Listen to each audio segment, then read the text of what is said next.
Baay'ee ashama harka fuunee akkam jirtu hordoftoonni chaanaalii Abrahaam Tech. Egaa guyyaa har'aa kanas immoo akkaataa YouTube'n keenya ofiisaatii automaatikii subscribe nama gaafatuun qabadhee isin dhiyaadhe. Egaa innis immoo kan ta'u linkii keenya koppii goonee wanta irratti daballee ta'u hoggaa namni linkii keenya irratti bu'ee ofiisaatii subscribe gaafata jechaadha. Egaa haga xumura viidiyoo kanaatti yoo na hordoftan irraa barattu jechuudha. Egaa innis immoo kan ta'u YouTube keessa ni deemtu. Egaa YouTube keessa ni deemtu. Egaa YouTube keessan bakka search irratti maal jettanii katabdu Abrahaam Tech jedhaa katabanii isin immoo maqaa YouTube keessanii katabdu jechaadha. Maqaa YouTube keessanii akka subscribe automaatikii lakkaa'u gochuu barbaaddan sana jechaadha. Achi booda kunoo tuttuqaa sadan harka mirgaa irratti isin dhufte jechaadha. Tuttuqaa sadan isin olee jirtu kana irratti tuqxu. Achi booda share kan jettu isin dhufti. Share tuqxu. Achi booda copy link kunoo sitti argitu copy link gootu jechuudha. Achi booda bakka search kana irratti sirreessitu jechaadha.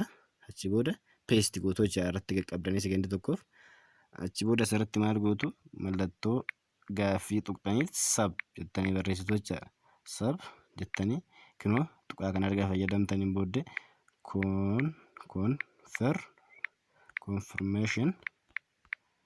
confirmation jettanii wal qixa jettanii tokko tuqxu jechaadha.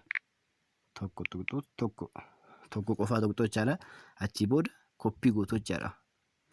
Select akka hundisaa select ta'e check godhattaniin booddee copy gootu jechaadha. Copy gootu achi booda Chrome keessan keessa deemtu jechaadha. Chrome keessan keessa deemtu browseriin hunduun ta'a. Achi booda asirratti maalittu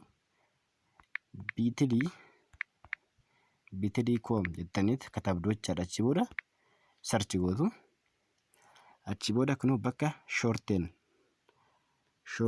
your link bakka dhufu kanarratti linkii amma copy goone sana sekondii tokkoof gadi qabneet paste goona jechaadha. Paste erga gooneen booddee kunoo bakka shorten jettu kana al tokkoof click goona. Achi booda kunoo akkuma argitan linkii keenya san gabaabsee nuuf fidee jira jechaadha. Achi booda maal gootu isin kunoo bakka copy jedhu kanatti buutu jechaadha. Copy gootu.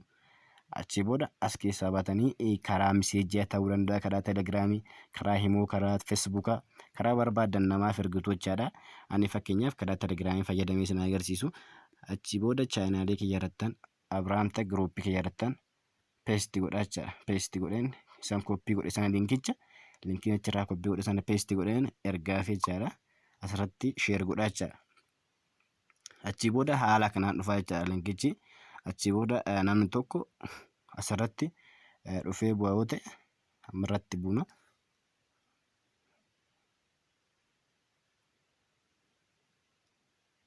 Achi booda akkuma argitan automaatikii namni tokko subscribe isinii godha jechaadha. Automaatikii subscribe isinii godha jechaadha.